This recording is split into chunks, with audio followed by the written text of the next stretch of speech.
My name's Fali and this is my talk over for the JCV camera.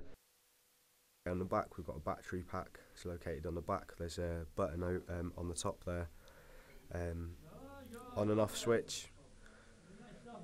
Hit here to start recording and then you're on your way. Anything that's recorded can be displayed on the screen just here. Lens, there's a lens input that travels the images that a lens is picking up and will travel then to the CCDs and then of course go from there to the screen. So you've got like a free function where the images are coming through. The lenses have few zoom and focus functions. They've got a setting on the front for the front focus and a setting on the back for the back focus. This is to refine the detail and give you more options of depth of field and focus. There's an alternative zoom which is more smoother. You can see there's another zoom in a minute on the front, but this one you would use.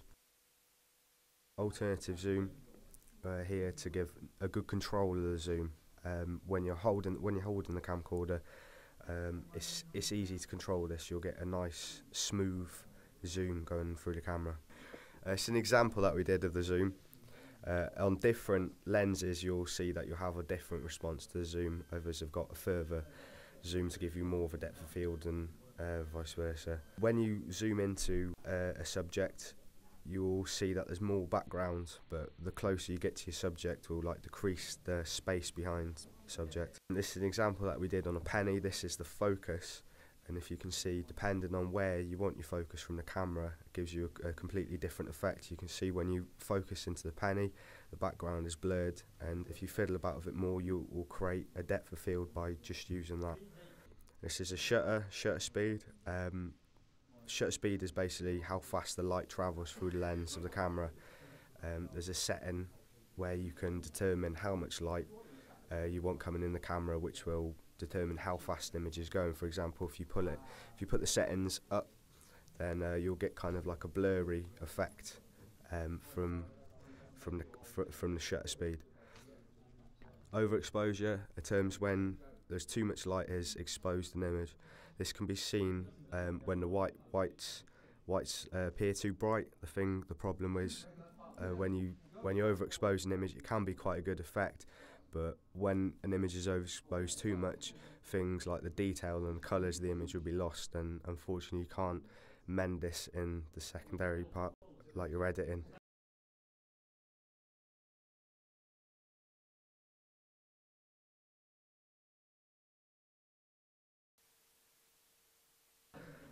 Video formats inside the camera. This is another way to affect the settings and affect the image of what is going to be recorded and what is going to be edited later. There's a gain setting here for low, medium and high settings. Gain is connected to another few factors such as contrast and brightness, and if you affect one you'll affect the others. An ND filter, there's natural diffuser. It restricts light but can change colour, just kind of like the contrasts and stuff as well. You can have two levels on this camera, which basically gives you one setting, and the second setting will double what the other setting is putting out. On here we've got the playback settings. This is to play back whatever footage you've got on a tape. Because it's not MP3, also you have to fast forward through your tape or rewind to the place where you want to record. On MP3s you can skip and it will store it, but with this you have to find where you want to go. So the tape slides in here, you just push it in there and you're ready to record. There's a built-in stereo input for the microphone and also two XLR cables for two mono microphone inputs. This is to give you more option. This is some of the equipment used in film and video. We've got a glide track, which is commonly seen in music videos. It gives a good effect when you want movement in your video. It's good at feet level as well, kind of thing, giving you a good worm's eye view of the subject, but also creating some movement. We've got a jib, which basically can create movement, but also it can vary with heights. So say if you were scaling a building, for instance, this will be used, or you wanted to go from the bottom of the subject to the top, this would also be used on that.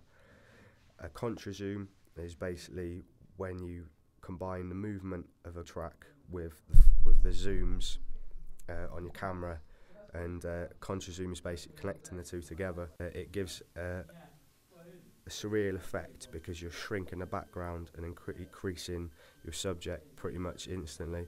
So it gives this effect. Track is used for movement. It's good for following subjects around an area. I mean, when you're filming, still shots can be quite boring. Movement makes a thing more interesting. It captures the eye of the viewer because there's more going on the screen to follow.